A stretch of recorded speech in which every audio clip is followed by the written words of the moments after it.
இப்போ நம்ம வாழைப்பழத்தை வச்சு ஒரு கேக் செய்யலாம். அது ரொம்ப டேஸ்ட்டாக இருக்கும். அதுக்கு வந்து தேவையான பொருள்லாம் எடுத்துக்கலாம். ரவை ஒரு 2 கப்பு, சர்க்கரை ஒரு 3/4 கப்பு, ஏலக்காய் நம்ம வந்து வாசனைக்கு 2, 3, தயிர் ஒரு 3/4 கப்பு, பால் வந்து நம்ம தேவைக்கு தகுந்த மாதிரி எடுத்துக்கலாம். 1 டம்ளருக்கு மேலே வேணும்.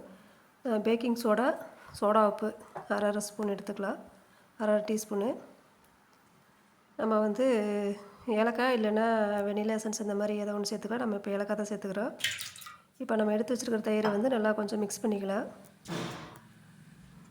நம்ம வந்து வாழைப்பழத்தில் வந்து இனிப்பு இருக்கிறதுனால கொஞ்சம் சர்க்கரை கொஞ்சம் கம்மியாக சேர்த்துருக்குறோம். நம்ம சேனல்லே வந்து ஏற்கனவே கேக் ரெசிபிலாம் போட்டிருக்குறோம். லிங்க் கொடுத்துருக்கோம் டிஸ்கிரிப்ஷனில். நீங்கள் தேவைப்பட்டால் செக் பண்ணி பாருங்கள். இப்போ நம்ம வந்து இதில் வந்து சன்ஃப்ளவர் ஆயில் விட்டுக்கலாம். ஒரு 1/2 கப்பு, 1/2 கப்பு கம்மியாக விட்டுக்கணும். ஒரு 1/4 கப்பு கொஞ்சம் அதிகமாக. நம்ம எல்லாத்தையும் ஒன்றா நம்ம வந்து மிக்ஸ் பண்ணிக்கணும். இப்போ வந்து சர்க்கரையை வந்து நம்ம மிக்ஸி ஜாரில் சர்க்கரையும் ஏலக்காயும் நம்ம அரைச்சிட்டு இதில் சேர்த்துக்கலாம். நம்ம ஒன்றா சேர்த்துக்கிறப்போ அப்படியே மிக்ஸ் பண்ணிக்கிட்டே இருக்கணும். இப்போ சர்க்கரை நல்லா மிக்ஸ் ஆகிடுச்சு. இப்போ ரவை வந்து நம்ம மிக்ஸி ஜாரில் போட்டு கொஞ்சம் அரைச்சி இதில் சேர்த்துக்கலாம்.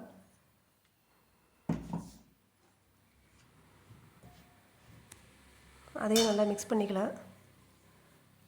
நம்ம இந்த மாதிரி மிக்ஸ் பண்ணிவிட்டு அதுக்கப்புறம் நம்ம வந்து வாழைப்பழத்தை தோலை உளிச்சிட்டு நம்ம அதையும் மிக்ஸி ஜாரில் போட்டு நல்லா பேஸ்ட்டாக அரைச்சிட்டு நம்ம அதை சேர்த்துக்கலாம்.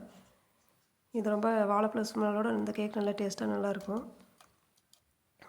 நம்ம இதில் வந்து பேக்கிங் சோடாவை தவிர வேறு எந்த கெமிக்கலும் இதில் சேர்க்கல. அதனால் ரொம்ப ஹெல்த்தியானது. சின்ன குழந்தைங்கள்லேருந்து பெரியவங்க வரைக்கும் சாப்பிட்லாம்.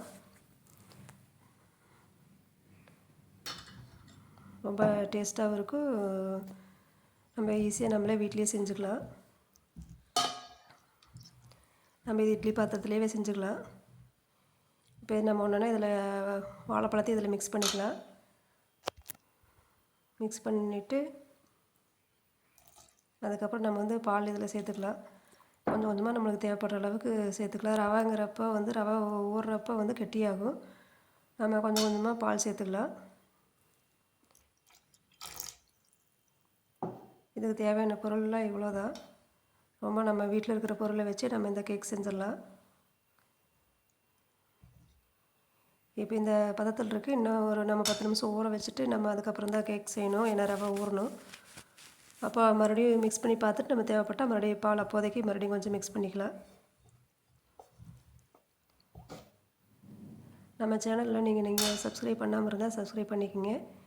வீட்டிலேயே செய்கிற சமையல் ஸ்நாக்ஸு எல்லாமே நம்ம போட்டிருக்கோம். தேவைப்பட்டால் செக் பண்ணி பார்த்துக்குங்க. இப்போ நம்ம வந்து இது ஒரு கேக்கு பேக் பண்ணுறதுக்கு வந்து ஒரு பாத்திரத்தில் வந்து கொஞ்சம் நெய் இல்லைன்னா ஆயில் ஏதோ ஒன்று தடவிட்டு மைதா மாவு இல்லைன்னா கோதுமை மாவு இந்த மாதிரி நல்லா எல்லா பக்கமும் தூவி விட்டுக்கலாம். நம்ம வந்து இட்லி பாத்திரத்துலேயே வேக வச்சுக்கலாம். இட்லி பாத்திரம் இல்லைன்னா குக்கரில் வச்சுக்கலாம். குக்கரில் வைக்கணும் கேஸ்கெட்டு எடுத்துகிட்டு வைக்கணும். நம்ம வந்து அதை ஒரு சூடு ஏறுறதுக்கு நம்ம அடுப்பில் வச்சுட்டு அதுக்கப்புறம் நம்ம இந்த மிக்ஸ் பண்ணி வச்சுற மாவை பார்த்துக்கலாம். நல்லா மிக்ஸ் பண்ணிவிட்டு நம்ம இதில் வந்து மாவு ஊற்றிட்டு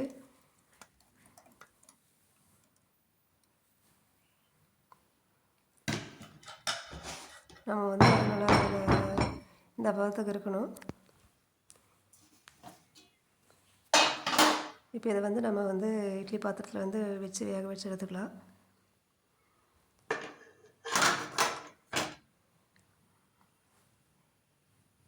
இப்போ நம்மளுக்கு வந்து ஒரு 25லேருந்து 30 நிமிஷம் நம்ம இதை வந்து அப்படியே மூடி போட்டு வேக வைக்கணும். வேக வச்சுட்டு நம்ம அதுக்கப்புறம் வந்து நம்ம வெந்துருச்சான்னு ஓப்பன் பண்ணிவிட்டு ஒரு கம்பி இல்லைன்னா ஒரு சூரி இது மாதிரி ஏதாவது ஒன்று வச்சு குத்தி பார்த்தோம்னா அதில் ஒட்டாமல் வரும். இப்போ வந்து நம்மளுக்கு வீட்லேயே வந்து அருமையான கேக் ரெடி ஆயிடுச்சு. நம்ம எக்ஸ்ட்ரா இதெல்லாம் வேணும்னா நம்ம வேறு நட்ஸ்லாம் சேர்த்துக்கலாம்.